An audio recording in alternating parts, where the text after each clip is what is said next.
తెలంగాణలో ఒక సినిమా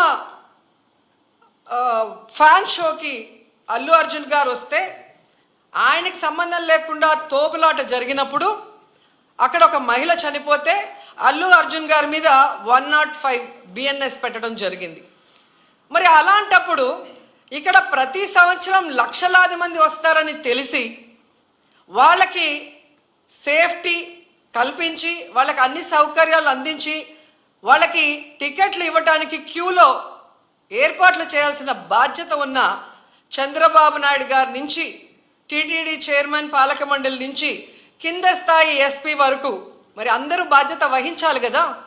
కానీ ఈరోజు ఎంత దురదృష్టం అంటే ఇది పద్మావతి పార్క్లో 5 మంది చనిపోయిన ఆ ప్లేస్లో జరిగిన ఎఫ్ఐఆర్. దీంట్లో 105 పెట్టాల్సింది వీళ్ళు 194 బిఎన్ఎస్ఎస్ పెట్టారు. అలాగే విష్ణు నివాసం దగ్గర ఒకరు చనిపోయారు, దానికి కూడా 105 పెట్టాల్సింది 194 బిఎన్ఎస్ఎస్ పెట్టారు. అంటే ఇది ప్రమాదవశాత్తు జరిగింది, ఏదో జారి పడిపోయి తొక్కిసలాట జరిగింది, దీంట్లో ఎవరు కూడా కావాలని చేయలేదు, మాకెవరికి దీంట్లో సంబంధం లేదు అని చేతులు కడిగేసే కార్యక్రమం చేస్తున్నారు.